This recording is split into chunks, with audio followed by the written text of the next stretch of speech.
ಕರ್ನೂಲ್ನಲ್ಲಿ ಮಧ್ಯರಾತ್ರಿ ಘೋರ ದುರಂತ. ಎಂಜಿನ್ಗೆ ಬೆಂಕಿ ತಗುಲಿ 20ಕ್ಕೂ ಹೆಚ್ಚು ಮಂದಿ ಸಜೀವ ದಹನ. ಬೈಕ್ ಡಿಕ್ಕಿಯಾಗಿ ಕಂಡು ಕೇಳರಿಯದ ಅನಾಹುತ. ಹೌದು, ಆಂಧ್ರಪ್ರದೇಶದ ಕರ್ನೂಲ್ನ ಚಿನ್ನತೇಕೂರು ಗ್ರಾಮದ ಬಳಿ ಘನಘೋರ ದುರಂತವೊಂದು ನಡೆದಿದೆ.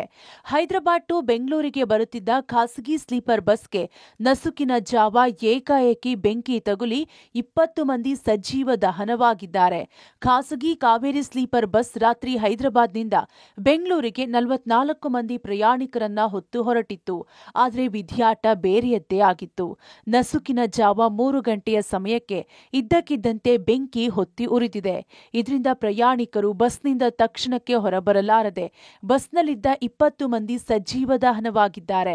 ಇನ್ನೂ 24 ಮಂದಿ ಪ್ರಯಾಣಿಕರು ಪ್ರಾಣಾಪಾಯದಿಂದ ಪಾರಾಗಿದ್ದು ಸ್ಥಳೀಯ ಆಸ್ಪತ್ರೆಯಲ್ಲಿ ಜೀವನ್ಮರಣದ ನಡುವೆ ಹೋರಾಟ ನಡೆಸುತ್ತಿದ್ದಾರೆ. ಹೈದರಾಬಾದ್ನಿಂದ ಬೆಂಗಳೂರಿಗೆ ಹೊರಟಿದ್ದಂತಹ ಖಾಸಗಿ ವೋಲ್ವೋ ಬಸ್ ಫೈರ್ ಆಗಿ ಸುಮಾರು 20ಕ್ಕೂ ಹೆಚ್ಚು ಪ್ರಯಾಣಿಕರು ಮೃತಪಟ್ಟಿರ್ತಕ್ಕಂಥ ಘಟನೆ ಆಂಧ್ರಪ್ರದೇಶದ ಕರ್ನೂಲ್ ಜಿಲ್ಲೆಯ ಚಿನ್ನಟೇಕೂರು ಬಳಿ ನಡೆದಿರುವಂಥದ್ದು. ನಾನೀಗ ಅದೇ ಒಂದು ಘಟನೆ ಆಗಿರುವಂತಹ ಸ್ಥಳದಲ್ಲಿರುವಂಥದ್ದು. ಅಂದರೆ ಚಿನ್ನಟೇಕೂರು ಬಳಿ ಖಾಸಗಿ ಬಸ್ನ ಅಂದರೆ ವೋಲ್ವೋ ಬಸ್ ಏನಿತ್ತು ಅದು ಒಂದು ಬೈಕಿಗೆ ಆಕ್ಸಿಡೆಂಟ್ ಆದ ನಂತರದಲ್ಲಿ ಆ ಒಂದು ಬೈಕ್ ಇಂಜಿನ್ ಕೆಳಗಡೆ ಸಿಲುಕಿಕೊಂಡ ನಂತರದಲ್ಲಿ ಏಕಾಏಕಿ ಬೆಂಕಿ ಹೊತ್ತುಕೊಂಡ ಪರಿಣಾಮವಾಗಿ ಇಡೀ ಬಸ್ ಹೊತ್ತಿ ಉರಿದಿರುವಂಥದ್ದು. ಇದರಿಂದಾಗಿ ಬಸ್ನಲ್ಲಿ ಏನು 41 ಪ್ರಯಾಣಿಕರು ಪ್ರಯಾಣ ಮಾಡ್ತಿದ್ರು. ಆ ಪೈಕಿ 20 ಪ್ರಯಾಣಿಕರು ಇದೀಗ ಅಂದ್ರೆ ಸಜೀವ ದಹನವಾಗಿರುವಂತಹ ಘಟನೆ ಕೂಡ ಅಂದ್ರೆ ದಾರುಣ ಘಟನೆ ನಡೆದಿರುವಂತದ್ದು. ಕಾವೇರಿ ಟ್ರಾವೆಲ್ಸ್ಗೆ ಸೇರಿದಂತ ಖಾಸಗಿ ವೋಲ್ವೋ ಬಸ್ ನಲ್ಲಿ ಬೆಂಗಳೂರಿನಲ್ಲಿ ಕೆಲಸ ಮಾಡ್ತಾ ಇದ್ದಂತ ಸಾಕಷ್ಟು ಜನ ಜನರೇನಿದ್ರು ಅವರೆಲ್ಲರೂ ಕೂಡ ದೀಪಾವಳಿ ಹಬ್ಬವನ್ನು ಮುಗಿಸ್ಕೊಂಡು ಮತ್ತೆ ವಾಪಸ್ ಬೆಂಗಳೂರಿಗೆ ತೆರಳುತ್ತಿದ್ರು. ಆದ್ರೆ ಬೆಳಗಿನ ಜಾವ ಅಂದ್ರೆ ಇವತ್ತು ಬೆಳಗಿನ ಜಾವ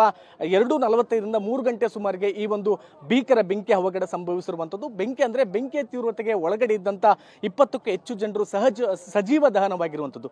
ದೃಶ್ಯಾವಳಿಗಳನ್ನ ಗಮನಿಸಿದ್ರೆ ಗೊತ್ತಾಗುತ್ತೆ ಅಂದ್ರೆ ಬೆಂಕಿಯ ತೀವ್ರತೆ ಎಷ್ಟು ಮಟ್ಟಿಗಿತ್ತು ಅನ್ನುವಂಥದ್ದು. ಅಂದ್ರೆ ಸುಮಾರು 11 ಜನ ಪ್ರಯಾಣಿಕರೇನಿದ್ರು ಮಲಗಿದಲ್ಲಿ ಸಂಪೂರ್ಣವಾಗಿ ಸುಟ್ಟು ಕರಕಲಾಗಿರುವಂಥದ್ದು. ಅದ್ರ ಜೊತೆಗೆ ಇನ್ನು ಒಂದು 10ಕ್ಕೂ ಹೆಚ್ಚು ಜನ ಪ್ರಯಾಣಿಕರಿಗೆ ಗಂಭೀರವಾಗಿರ್ತಕ್ಕಂಥ ಸ್ವರೂಪದ ಗಾಯಗಳಾಗಿದ್ದು ಅವರೆಲ್ಲರನ್ನೂ ಕೂಡ ಕರ್ನೂಲು ಜಿಲ್ಲಾಸ್ಪತ್ರೆಗೆ ದಾಖಲು ಮಾಡಲಾಗಿತ್ತು. ಅಲ್ಲಿಯೂ ಕೂಡ ಒಂದಿಷ್ಟು ಜನ ಮೃತಪಟ್ಟಿದ್ದಾರೆ. ಒಟ್ಟಾರೆಯಾಗಿ ಸದ್ಯಕ್ಕಿರುವಂತಹ ಮಾಹಿತಿ ಪ್ರಕಾರ 20 ಜನ ಪ್ರಯಾಣಿಕರು ಮೃತಪಟ್ಟಿರುವಂಥದ್ದು. ಹೈದರಾಬಾದ್ ಟು ಬೆಂಗಳೂರಿಗೆ ಬರುತ್ತಿದ್ದ ಬಸ್ ದೀಪಾವಳಿ ಹಬ್ಬ ಮುಗಿಸಿ ಬರುತ್ತಿದ್ದವರಿಗೆ ಆಘಾತ. ದುರಂತಕ್ಕೂ ಮುನ್ನ ಬೈಕಿಗೆ ಡಿಕ್ಕಿಯಾದ ಬಸ್. ಸುಮಾರು 300 ಮೀಟರ್ ಬೈಕು ಎಳೆದೊಯ್ದ ಬಸ್. ಕರ್ನೂಲ್ನಲ್ಲಿ ಚಿನ್ನತೇಕೂರು ಬಳಿ ನಸುಕಿನ ಜಾವ 3 ಗಂಟೆ ಸುಮಾರಿಗೆ ಬಸ್ ವೇಗವಾಗಿ ಬರುತ್ತಿತ್ತು. ಈ ವೇಳೆ ಎದುರಿಗೆ ಬಂದ ಬೈಕ್ಗೆ ಬಸ್ ಡಿಕ್ಕಿ ಹೊಡೆದಿದೆ. ಅಪಘಾತದ ಬಳಿಕ ಬಸ್ ನಿಲ್ಲಿಸಿದ್ರೆ ಏನೂ ಆಗ್ತಿರ್ಲಿಲ್ಲ. ಆದ್ರೆ ಅಪಘಾತವಾದ ಬಳಿಕವೂ 300 ಮೀಟರ್ ಬಸ್ ಚಲಿಸಿದೆ. ಬಸ್ ಅಡಿಯಲ್ಲಿ ಬೈಕ್ ಸಿಲುಕಿಕೊಂಡಿದ್ದರಿಂದ ಇಂಜಿನ್ ಟ್ಯಾಂಕಿಗೆ ಬಡಿದು ಅನಿಲ ಸೋರಿಕೆ ಆಗಿದೆ.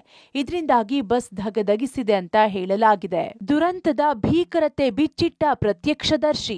ಕಿಟಕಿ ಬಾಗಿಲು ಕ್ಲೋಸ್ ಆಗಿದ್ರಿಂದ ಸಾವು ನೋವು.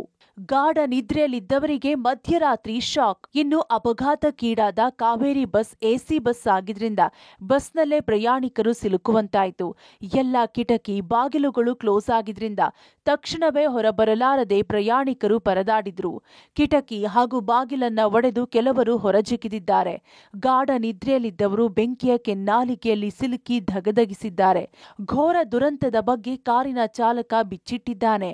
ಸೌಂಡ್ಗೆ ನಾವೆಲ್ಲರೂ ಎದ್ವಿ. ಸ್ವಲ್ಪ ಅವ್ರು ಬಂದ್ಬಿಟ್ಟು 2 ವೀಲರ್ಗೆ ಗೊತ್ತಿರೋದು ನಮ್ಗೆ ಗೊತ್ತಿರ್ಲಿಲ್ಲ. ಸೊ ಡ್ಯಾಶ್ ಆಮೇಲೆ ನಾವು ಎದ್ದು ನೋಡ್ತೀವಿ full left side door plus 2-3 meters ವರೆಗೆ ಫುಲ್ ಬೆಂಕಿ ಹತ್ಕೊಂಡ್ಬಿಟ್ಟಿದೆ. ರೋಡ್ ಮೇಲೆ ಎಲ್ಲ ಡೀಸೆಲ್ ಚಲ್ಲಿದೆ ಪೆಟ್ರೋಲ್ ಚಲ್ಲಿದೆ ಗೊತ್ತಿಲ್ಲ, ಬಟ್ ಬೆಂಕಿ ಇತ್ತು. ಸೊ ಅಂತದ್ರಲ್ಲಿ ಡ್ರೈವರ್ಸ್ ಮತ್ತೆ ಕಂಡಕ್ಟರ್ಸ್ ಇಬ್ಬರು ಕೆಳಗಡೆ ಹೋಗಿ ನೀರು ಹಾಕೋ ಪ್ರಯತ್ನ ಮಾಡ್ತಾ ಇದ್ರು. ಸೊ ಅವ್ರು ನಮಗೂ ವೇಕಪ್ ಮಾಡಿರ್ಲಿಲ್ಲ. ಸೊ ಅವ್ರು ಏನಾದ್ರು ವೇಕಪ್ ಮಾಡಿದ್ರೆ ನಾವು ಇನ್ನೂ ಬೇಗ ಎದ್ದು ಹೊರಗಡೆ ಬರ್ತಿದ್ವಿ. ಇನ್ನೂ ಜಾಸ್ತಿ ಜನ ನಮ್ಮ ಪ್ರಾಣ ಉಳಿಸೋಗೋಸ್ಕರ ಕೇವಲ ನಮ್ಗೆ ಉಳಿದಿರೋ 5 ಸೆಕೆಂಡ್ ಅಲ್ಲಿ ಉಳಿದಿತ್ತು. ಸೊ ಆ ಡೋರ್ದು ವಿಂಡೋ ಸ್ಲೈಡ್ ಮಾಡಿ ಅದರಿಂದ ಅವ್ರು ಜಿಗಿದ್ರು.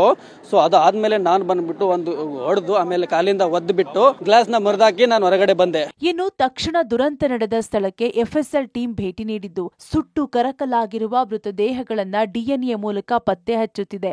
ಈ ಬಗ್ಗೆ ಎಲ್ಲಾ ಆಯಾಮಗಳಲ್ಲೂ ತನಿಖೆಗೆ ಮುಂದಾಗಿದ್ದು ಯಾವ ಕಾರಣಕ್ಕೆ ಈ ದುರಂತ ನಡೆದಿದೆ ಎಂದು ತನಿಖೆ ನಡೆಸುತ್ತಿದ್ದಾರೆ. ಗಾಯಾಳುಗಳಿಗೆ ವೈದ್ಯಕೀಯ ನೆರವು ತುರ್ತು ಕಾರ್ಯಾಚರಣೆಗೆ ಆಂಧ್ರಪ್ರದೇಶದ ಸರ್ಕಾರ ಸೂಚನೆ ನೀಡಿದೆ. Amaresh, public TV, Kurnool.